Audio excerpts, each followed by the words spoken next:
So hello.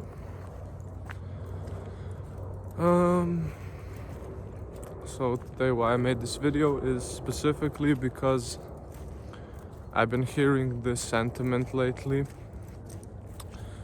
in the spiritual community, and it seems to me to be a very dangerous sentiment, a very misleading one, very commonly held view that leads to stagnation, that does not lead to the ending of suffering, and that I think personally should be addressed at least somewhere.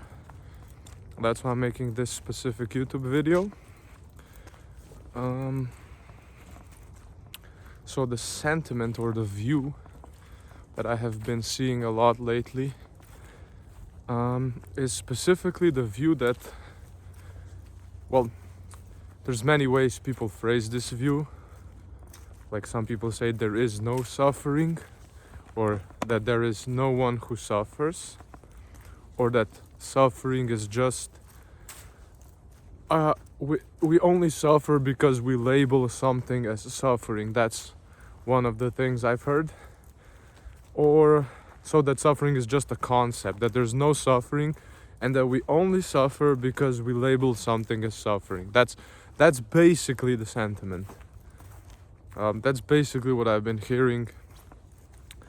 And why is that very dangerous? Why is that a dangerous view to have? Because when the Buddha was talking about suffering, he was not talking about it as a concept, right? As like, oh yeah, this experience of me losing a loved one, that's only suffering if I label it as suffering or if I resist it. Like I heard this guy talking like, oh, suffering is only your resistance to the now. If you just allow suffering, you'll stop suffering. You have to be with the suffering. Like, that sounds wise and profound, but it's completely imprecise, and it does not lead to the uprooting and ending of suffering. It just leads to, best case scenario, a temporary bypass of suffering. So it's a cope, it's a bypass. That's not how suffering ends. Suffering ends through seeing and understanding. So why is this dangerous? Well, because when people get stuck in such a view, especially if their life conditions are relatively stable, what they'll do is they'll bypass the little suffering that's left by just allowing it, not being in the moment bothered by it because it's so little.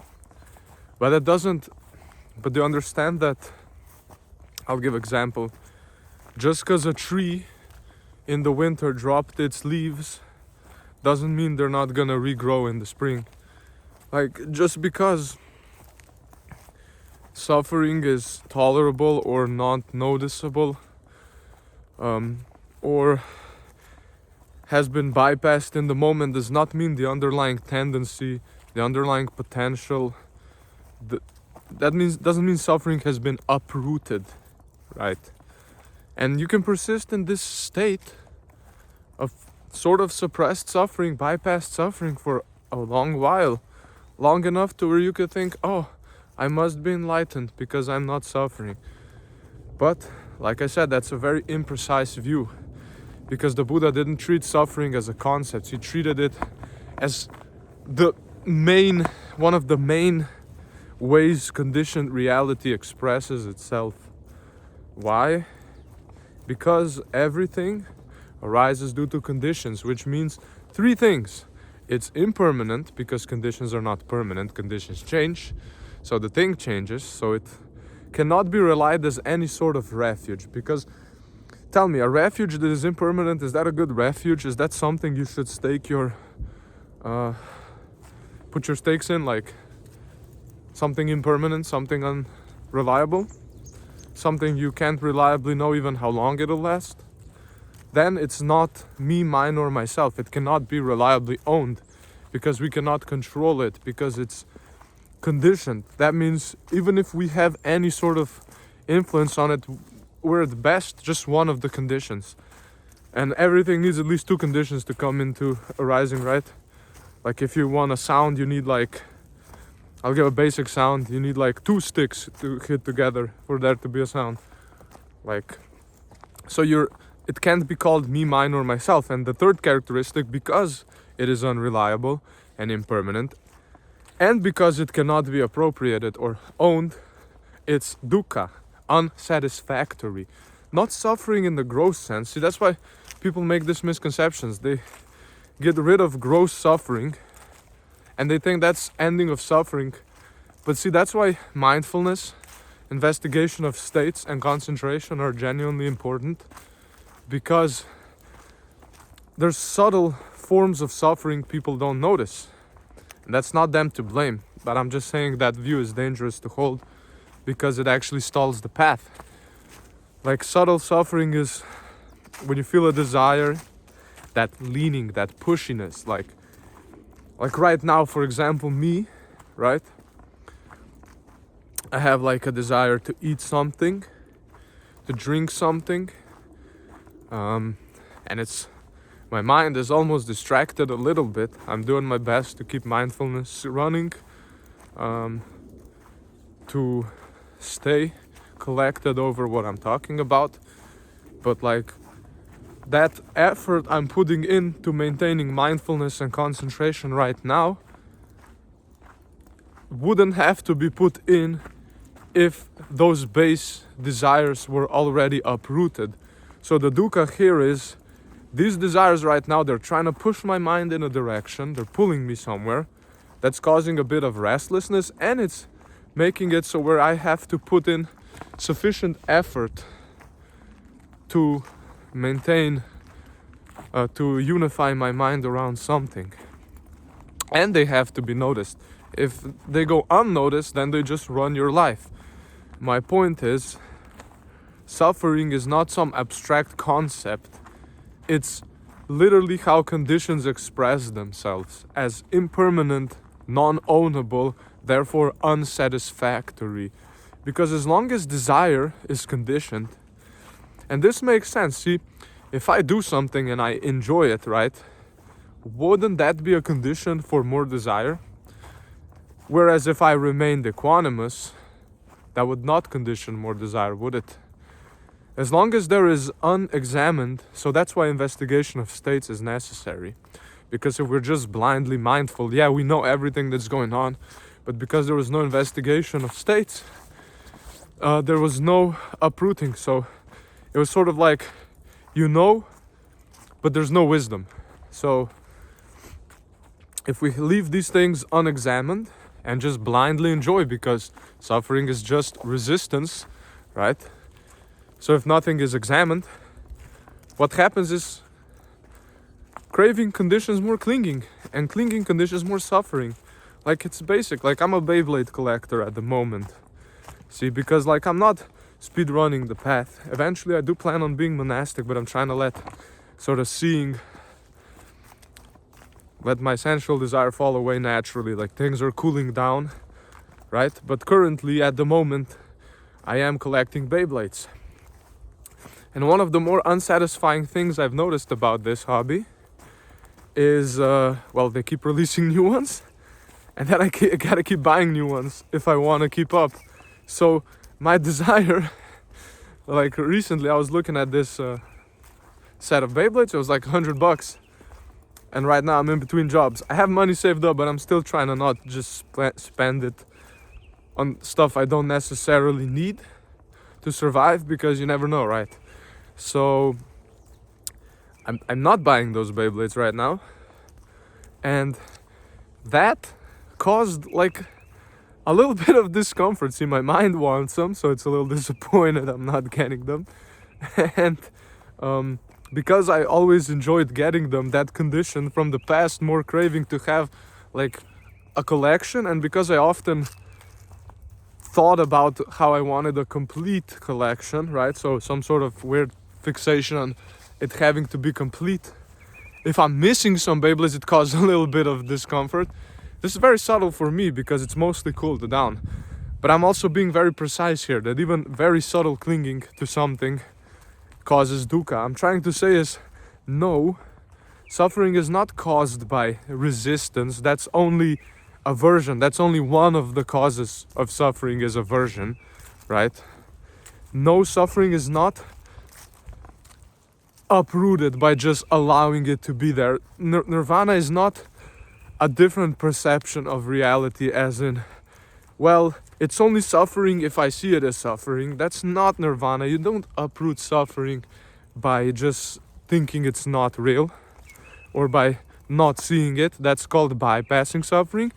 If you turn away from suffering or if you look past it, that's bypass. That's not uprooting. Suffering is a very real experience. Old age, sickness, and death, those are very real. Loss, pain, lamentation, grief, those are very real experience. Sadness, anger, hatred, clinging, those are very real experiences. You can call them that or you can call them nothing. The experience remains. If I hit my leg, it hurts. Like, yes, me resisting the pain is suffering. That is called aversion. That is the fifth fetter, patiga, ill-will aversion, right? But also, like if I'm wanting something like Beyblades, that is suffering too if I don't have them. Like that's how, for me personally, how sensual desire slowly falling away is basically by seeing the danger, right?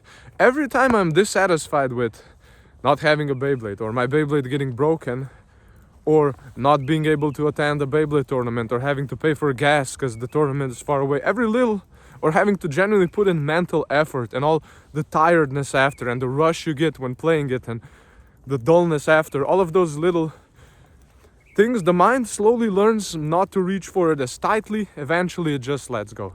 For me now, it sort of went from in the beginning when my Beyblades got all scuffed up, I felt kind of bad.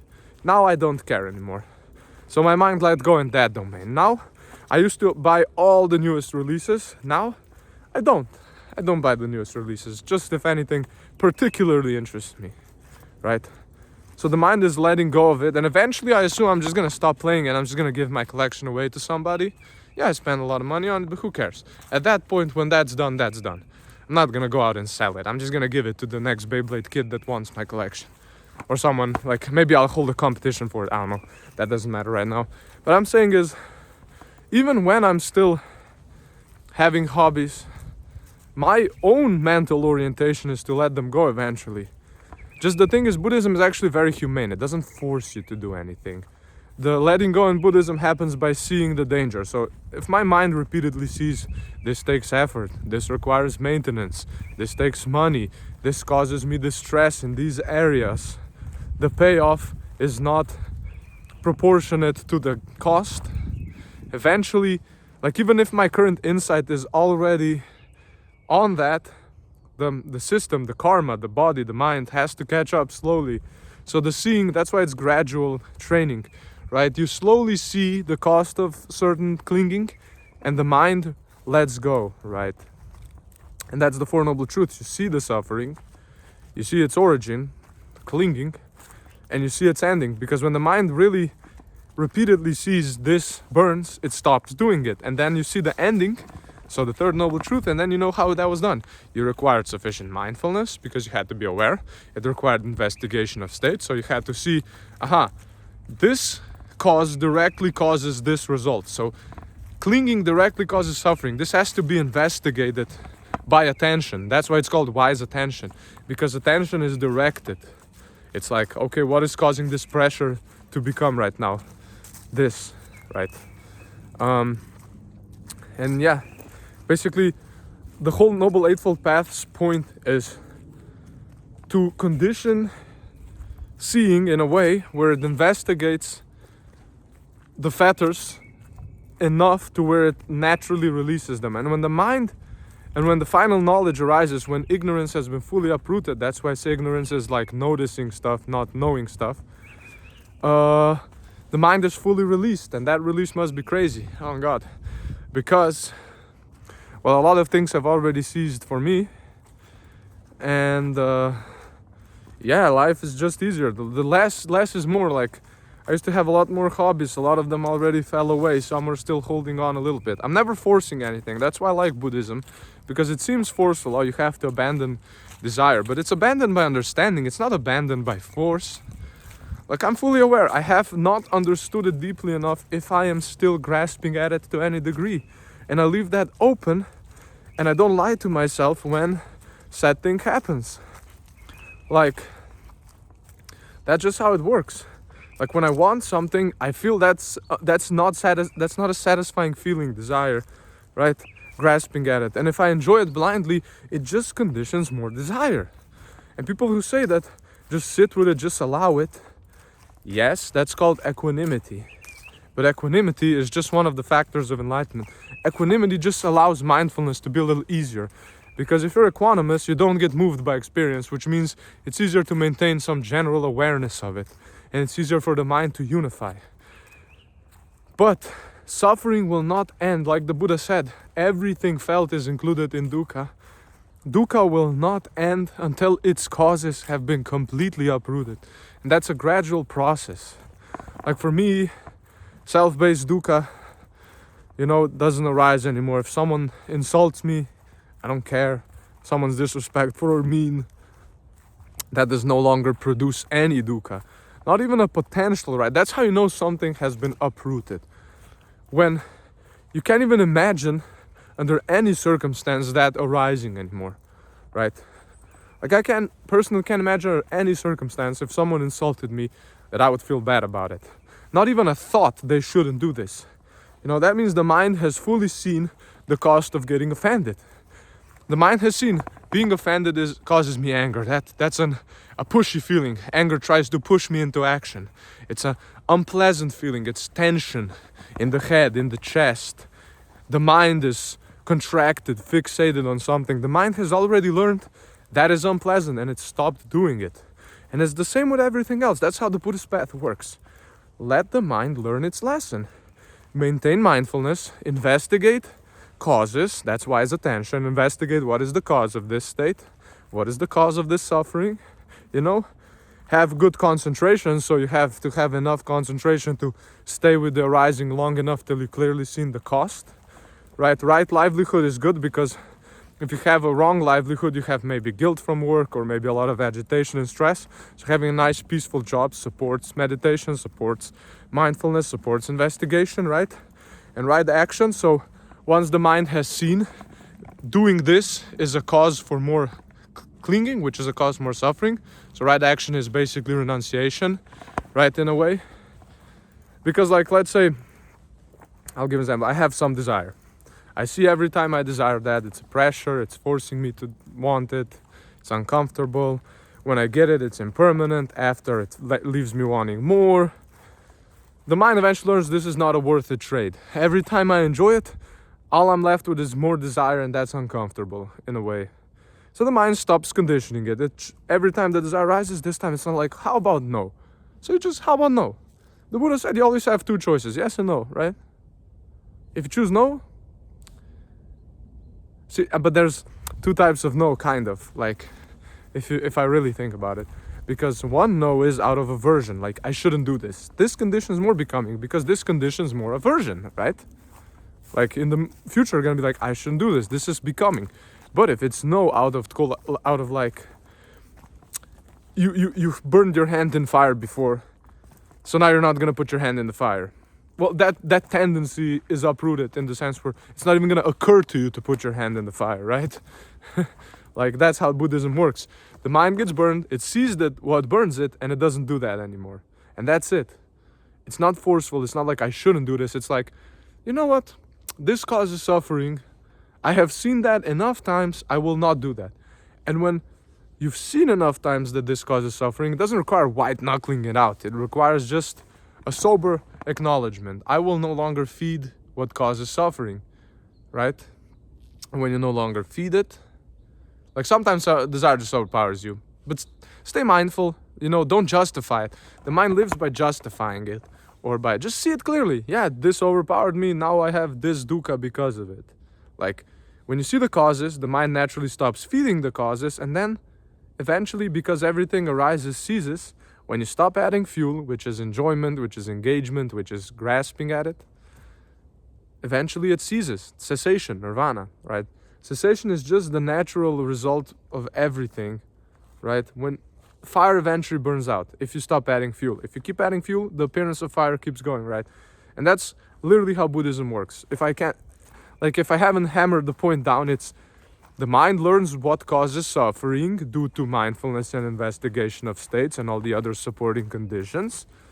It learns, it stops doing it, and eventually, due to non-fueling, non-participation, non-action in that particular domain, the thing ceases without remainder. And when all the 10 fetters have been abandoned like this, through understanding, through seeing, that is final nirvana, the full release of mind, the supreme unconditioned nirvana. And why do I fucking love nirvana? I'm sorry for cursing, but why I think it's so sick that the Buddha discovered this and that's actually true is I personally am kind of fed up with being. Like, it's just like, I remember as a kid I would often fantasize, I wish life had a pause button where I could just pause. That was just me. That was just an early noticing of becoming, the pressure to become. Like, life just keeps going, right? Like, it doesn't stop for anyone. It doesn't stop to ask you if you're good. It just keeps going. And your desire keeps pushing you in every which direction. It's relentless. You keep going, right? So, when I realized that there's actually an end to this push, that was like very relieving. At least for me, the Dharma was very relieving. The Buddha said, this push, this unsatisfactory nature, this constant need for maintenance, this constant decay, old age, sickness, death, lamentation, grief, pain, despair, sorrow, this can all end. This all can end. That was beautiful. But then I was like, well, I don't want annihilation necessarily, right? I don't desire my own destruction or like some sort of annihilation. And again, nirvana bypasses that because it's not annihilationism and it's not eternalism. So that's why it's sweet, bro, because it's literally exactly what any sane person wants. I don't want the constant push, but I don't want nothingness, right? And nirvana is neither being nor non-being. It's literally the middle way, in the middle. It's not being because it's not conditioned, but it's not non-being because it's not annihilation. So that's the sweet spot. And that's why nirvana is fucking awesome. Like, because you can achieve it by some sort of knowledge. Like, insight can be ahead of your unwinding of conditions. Like, for me personally, I'm already convinced, yeah, sensual desire has to be abandoned. Ill will has to be abandoned. All of this is already being abandoned. It just hasn't been fully abandoned yet. Because I haven't uprooted ignorance completely yet, obviously. Like, otherwise I would just be a monk in the forest right now. I wouldn't be making this video. But yeah. So, what I'm trying to say is, Buddhism is sweet once you kind of get the trick. It's basically just, don't lie to yourself, stay honest with experience. You know, why Buddha focuses so much on like asubha or like on all these unpleasant aspects is because people's perception is distorted. Like, people tend to like ignore the unpleasant as much as they can. They can't always, but as much as they can. So Buddha makes you focus on all the unpleasant so perception gets corrected, right? Because perception needs to be retrained where it no longer avoids seeing dukkha. Once perception is retrained, it sees dukkha, right? Sees the danger, so sees the gratification, how gratification's conditions more clinging, sees the danger in that. The mind naturally like sort of recoils from like, oh, that's not good, that's causing me dukkha, and stops feeding the causes. And when all the previous karma, all the past fuel runs out by non-feeding, when it ceases without remainder, boom, liberation of mind by understanding. Insane. It's insanely precise, it's insanely well articulated, and it's basically well proclaimed by the Buddha. And yeah, it's fantastic. Like, it hits everything. It hits the, like, you finally stop having to constantly be, but it's not annihilation, so that's fucking cool. Yeah, that's about it. Got a little excited in this video. Thanks for watching. I'll see you in another video.